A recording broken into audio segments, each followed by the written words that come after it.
నాగబాబు గారు position party ఎల్వైపీ గారికి ఇక్కడున్న మినిస్టర్స్ గౌరవ హోమ్ మినిస్టర్ గారు అందరికీ కూడా కృతజ్ఞతలు. అధ్యక్ష, డిలేడ్ జస్టిస్ ఇవాళ మనకున్న డేటా ప్రకారం భారతదేశంలో 3,30,00,000 కేసులు ఇంకా పెండింగ్లో ఉన్నాయి. ఆంధ్రప్రదేశ్లోనే 1,00,000కు పైగా కేసులు పెండింగ్లో ఉన్నాయి.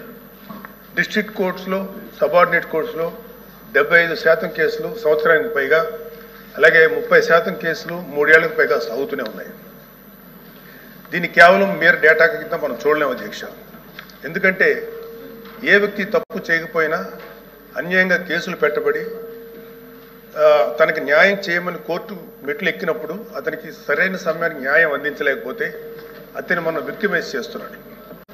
అందుకే దీని మీద మనం దృష్టి పెట్టాల్సిన అవసరం ఉంది. గుంటూరు జిల్లాలో ఎగ్జాంపుల్ అధ్యక్ష, గుంటూరు జిల్లాలో రోజు కూలీ చేసుకునే ఒక సామాన్యుడు ఒక దొంగతనం కేసులో అరెస్ట్ అయితే తనకి లాయర్ని పెట్టుకునే స్తోమత లేక ఆ కేసులో కోర్టులో 6 సంవత్సరాల పాటు జైల్లో ఉండాల్సి వచ్చింది. చివరికి అతను ఏ తప్పు చేయలేదని కోర్టు తీర్పిచ్చింది. సో ఈ 6 సంవత్సరాలు మనం అతనికి ఎలా కాంపెన్సేట్ చేయగలుగుతాం అధ్యక్ష? దీనికి తోడు పొలిటికల్ వెండెట్టాతో పెట్టే కేసులు, ఇది కేవలం ఒక పార్టీకి కన్ఫైన్ చేయట్లేదు అధ్యక్ష. రాజకీయ కక్షతో మన జ్యుడిషియల్ సిస్టమ్ని అధికారంలో ఉన్న కొంతమంది వాళ్ళ కన్వీనియన్స్ కోసం వాడుకుంటే లాని వెపనైజ్ చేస్తే చాలామంది నిర్దోషులకి వాళ్ళ కెరీర్లో ఒక బ్లాక్ మార్క్గా మిగిలిపోతుంది. ఉద్యోగాలు, ప్రభుత్వ ఉద్యోగాలు అప్లై చేసుకోలేరు. ప్రైవేట్ సంస్థల్లో ఉద్యోగాలు అప్లై చేస్తే బ్యాక్గ్రౌండ్ చెక్లో ఫెయిల్ అయిపోతున్నారు.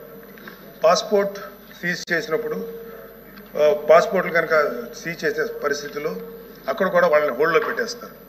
అలాగే సీజ్ అయిన పాస్పోర్ట్ ల్యాప్స్ అయ్యి విదేశాల్లోకి వెళ్లాల్సిన వాళ్ళు కానీ, వాళ్ళ తల్లిదండ్రులని, వాళ్ళ పెద్దవాళ్ళని కొన్ని ట్రీట్మెంట్స్ కోసం విదేశాలు తీసుకెళ్లవలసిన వాళ్ళు కానీ వాళ్ళ పాస్పోర్ట్ సీజ్ చేయడం వల్ల చాలా ఇబ్బందులు పడుతున్నారు అధ్యక్ష. వీళ్ళకి జరిగే నష్టాన్ని మనం కాంపెన్సేట్ చేయలేం. Just because they are political involved we cannot make them scapegoats. ఇలాంటి ఫ్యాబ్రికేటెడ్ కేసుల వల్ల చాలా సమస్యలు ఉన్నాయి అధ్యక్ష. ఇలాంటి ఫ్యాబ్రికేటెడ్ కేసెస్ వల్ల జెన్యూన్గా విచారించాల్సిన కేసెస్కి ప్రయారిటీ ఇవ్వలేము అధ్యక్ష. న్యాయం కోసం కావాలని అడిగే సామాన్యుడికి మన న్యాయ వ్యవస్థ మీద నమ్మకం లేకుండా చేస్తున్నాం. ప్రజాస్వామ్య వ్యవస్థనే బలహీనపరుస్తున్నట్టు గవర్నెన్స్లో మనకి మోరల్ అథారిటీ లేకుండా పోతుంది. సో అందుకే మనందరం పాలసీ పరంగా ఇలాంటి పొలిటికల్ ఫ్యాబ్రికేటెడ్ కేసుల్ని ఎదుర్కోవాల్సిన అవసరం ఉంది. ఇలాంటి తప్పుడు కేసులు పెరుగుతూ పోతున్నప్పుడు మనం చూస్తూ కూర్చుంటే మనం కేవలం అమాయకులు పనిష్ చేస్తున్నట్టే కాదు అధ్యక్ష, మన న్యాయ వ్యవస్థ తాలూకు శాంక్టిటీని కూడా డిస్ట్రాయ్ చేస్తున్నట్టు. So we have to take responsibility as lawmakers, leaders and representatives to ensure that justice not delayed, justice not denied and justice misused. అందుకే ప్రతి పొలిటికల్ సెన్సిటివ్ కేసు మీద ఎటువంటి పక్షపాతం లేకుండా ఇండిపెండెంట్ రివ్యూ జరిపి ఆ తాలూకు కేసుల మీద ఇంటెంట్ మీద త్వరగా డెసిషన్ తీసుకోవాలి అధ్యక్ష. న్యాయ వ్యవస్థ త్వరగా పనిచేయడానికి జ్యుడిషియల్ వేకెన్సీస్ని ఫిల్ చేయడంలోనూ ఫాస్ట్ ట్రాక్ మెకానిజంని క్రియేట్ చేయడంలోనూ సమగ్ర దృష్టి పెట్టాల్సిన అవసరం ఉంది అధ్యక్ష.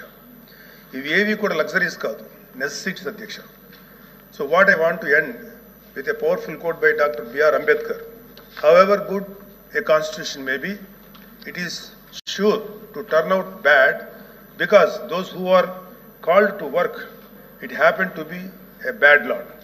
మన రాజ్యాంగం ఎంత గొప్పది అయినప్పటికీ దాన్ని అమలు చేసే నాయకులు సరిగ్గా లేకపోతే గొప్ప రాజ్యాంగానికి విలువ లేకుండా పోతుంది అధ్యక్ష. Let us not be that bad lot. Let us be the generation of lawmakers who stood up and made justice. Not just a word inscribed in our constitution, but a living reality for every citizen of Andhra Pradesh. Thank you very much.